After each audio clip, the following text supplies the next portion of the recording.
Any physical things that we do, even small things like, say, choosing water over a diet soda or choosing to exercise, anything that's considered a positive thing that's good supposedly for our bodies, is that going to raise our vibration? Well, yes, it can, but here's the thing that we must clarify about this. That when we say yes to something like that, then people do what they are sort of prone to do. They start putting activities and foods and different things in piles of good piles and bad piles. And then they want to say to everyone, no one should do that and everyone should do that. And we would rather that you look at it in this way. First, you want your action to be inspired from your place of alignment. So we're not encouraging that you take any action until you've come into alignment first. And you come into alignment by reaching for the best feeling thought you can find until you're consistently, chronically in a state of feeling pretty good. We would like your emotions to mostly be in the range of really interested to feeling really exhilarated, occasionally dipping into some contrast because you want to keep things moving along in terms of giving birth to more, but you want to consistently stay in this vibration of feeling pretty good. Now, once you do that, what begins to happen is things will occur to you. And here, let's start in another place. So you've been listening to us today talking about this vibrational reality.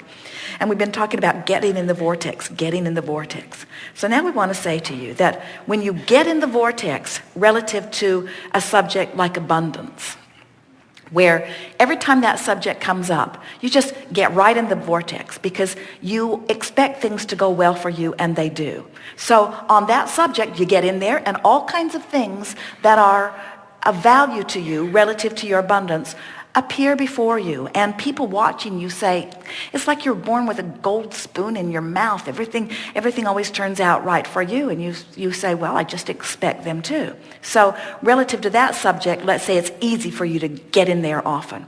But let's say relative to the subject of your body or relative to the subject of health, because of things that you've observed and beliefs that you've established, you don't get in the vortex on that subject easily. You're on the outside of it. So even though you want well-being, let's say in this example that you hang around out there in hope and doubt, and so you're not always in the vortex. So what we want to suggest, it is such a clear picture if you're able to grasp it, is that what you're inspired to when you're in the vortex is a whole different set of experiences than what you're inspired to when you're not in the vortex. We could take that emotional scale with fear and depression over there where you perceive disempowerment on one end, and then feeling better, all the way up to feeling love and appreciation and joy and frisky, which is your perception of utter freedom and empowerment. We could take that emotional scale and we could show pretty consistently the behavioral patterns of people who hang around in depression, how they feel about food and what's going on with their body, and people who hang around in frustration and how they feel about food and what's going on in their body. In other words, there's this relationship between who you really are and what you know and where you're standing that equals the way you behave. So now what you're saying is, Here is the way that we would approach this if we were standing in any of your physical shoes. We would say, I'm going to just make a decision, because most decisions that you make, you don't have access to decisions way over there and way over there. The decisions that you have access to are pretty close to vibrational proximity of one another.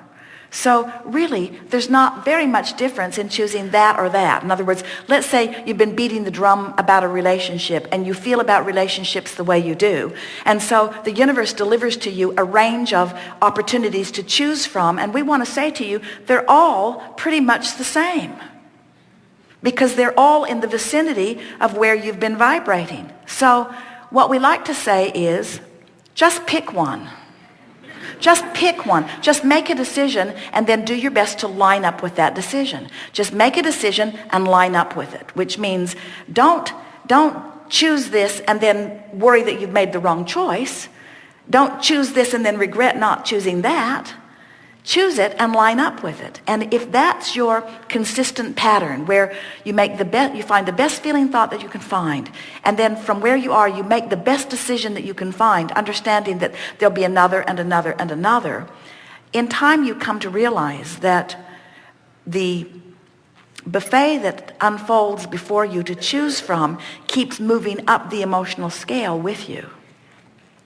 So what we just said to you is, we cannot assign rightness or wrongness to any of the stuff that you're eating or not eating. In fact, what we would say instead is, if you'll tend to your alignment, you could eat almost anything and it wouldn't make that much difference. However, when you tend to your alignment, you will be inspired to the things that are the path of least resistance for you. Did you hear that? Because you can't factor your beliefs out of your alignment. So when you get into alignment, you've still got this flurry of beliefs over here, but we're really onto something. So this is what we were talking about earlier, where you go to the mall, you think the thought that brings you to the high vibration, and so now you're in sync with who you are. The path of least resistance will take into consideration every belief you have, because the path of least resistance is taking you to where you want to be given the beliefs that you hold. Did you hear that? That's big. That's the first time we've said that. That's important.